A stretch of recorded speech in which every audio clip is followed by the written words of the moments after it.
looks so great on camera. Look at that. Dude, is that guy a model? Is that guy?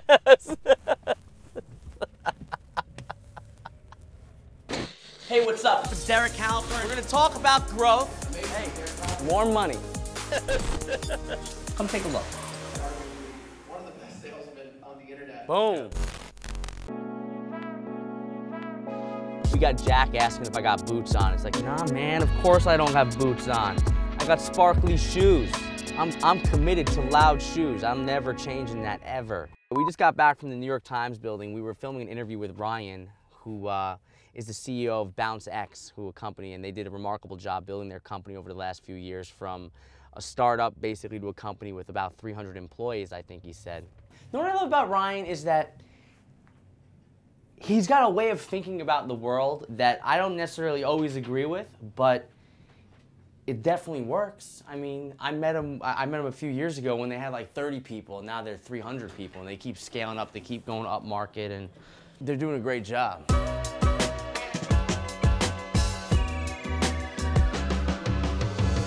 Oh, look at the hair, shit. Yeah. And this is something that I always kind of disagree with people on. Yeah. So this might get a little rough, but the product is definitely important. But how many sales guys do you have on your team? Very few. None. I have some. Yep. At the beginning of this year, we had 5 ramped up sales reps. 5. How do you get the name out if you're not marketing? Oh, I'll take a step back. Everyone thinks they have a good product. Everyone's wrong. I'm not saying the product is shit. It's just not elite.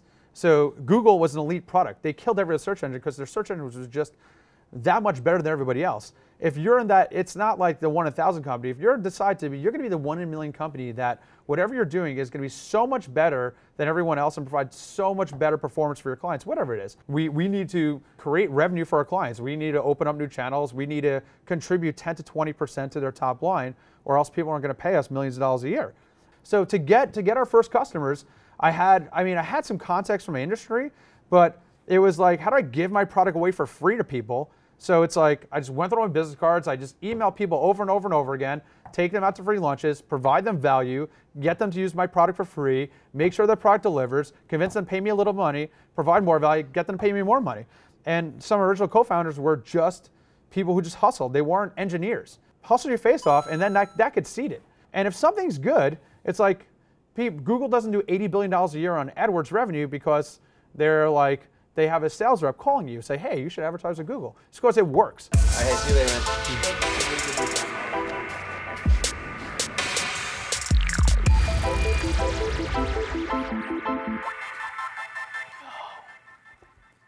Hey, what's up? It's Derek Halpern, and welcome to another live stream on my Facebook page. I'm actually filming right now in my home office. We got the lights set up or whatever, and we're just filming a couple of videos. So I wanted to take a second and see if anyone had any questions that they wanted me to answer.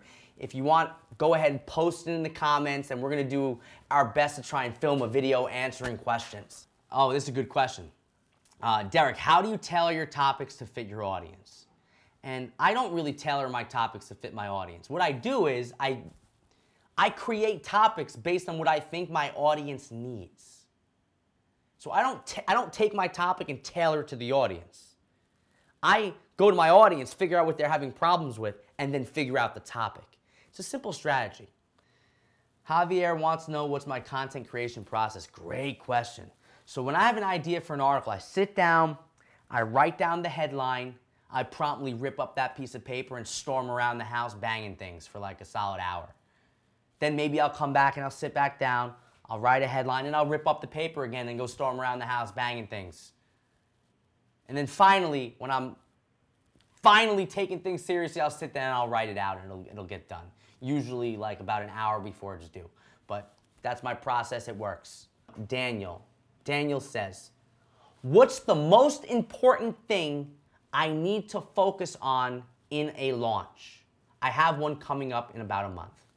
Great question. Everyone loves to ask me what the most important thing is. And I can't answer that question because there are a lot of things that are important. But what I can say is this. If this is your first launch and you're running this launch by yourself, don't overcomplicate it. Use just one mechanism for sales. So for example, When I launched my product back in 2012, my first ever product, all I did was promote a webinar, did a presentation, and then sold at the end of the webinar, and then I sent those people to a sales page. So all I had was a webinar and a sales page, that's it. I didn't buy ads, I didn't do guest posts, I didn't have affiliates, I didn't have none of that. All I did was focus on just doing the one thing right. Do a good webinar, have a sales page, make sure people could actually buy it. Now this first launch wasn't as big as it probably could have been, but it was big enough. And most important, it didn't overwhelm me to the point where it was a complete failure, which is what a lot of people do. They have a launch coming up and they think to themselves they need to do all this stuff because they see other people doing it. But if you're only one person, don't do that. Focus on just doing one thing right and make it happen.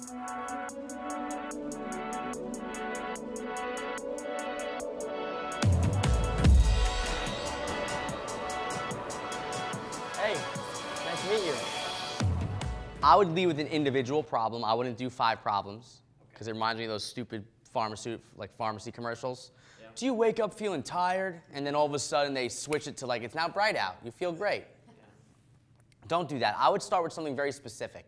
So in this case, everyone knows about acid reflux. Everyone knows that it's a problem. They may not know there's a solution. They may not know probiotics is the solution.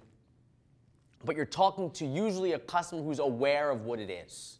They're not surprised by acid reflux. So I would lead with data. I would try to find a great research paper out of a top university, and I would put that as the headline. Like, 72% of this research paper out of Yale discovered that the #1 cause for acid reflux is also the most overlooked reason, the most overlooked way people approach that problem or whatever.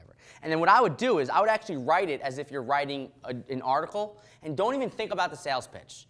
Just the whole article's point is to sell people on the idea that acid reflux is caused by gut problems, right? So now you write a site research, give examples, tell stories. Don't even mention your product. Just make this a piece of content that makes people, make it a blog post for starts. Make people believe gut health is the reason you have acid reflux. Then once you get people to believe that, it's really just as simple as at the bottom of the article. So, let me show you how to take advantage of this. Introducing your probiotic. And that's basically where you segue from informative article to pitch. Now, a lot of people, when they're writing a sales page, they're sitting there thinking to themselves, man, how do I say this? How do I say? Just make your sales page valuable to people. Actually put content on your sales page. Tell the story. Don't pre-sell. Don't worry about any of that stuff. Make a sales page that people would read even if the pitch wasn't there. Make it educational. Give them the research. Don't put any links on the page, though, because they're going to click off the page. So don't go too crazy. But make it a helpful article that people would want to read even if there was no pitch there. Hit the like button, please. Press like. Make it like this.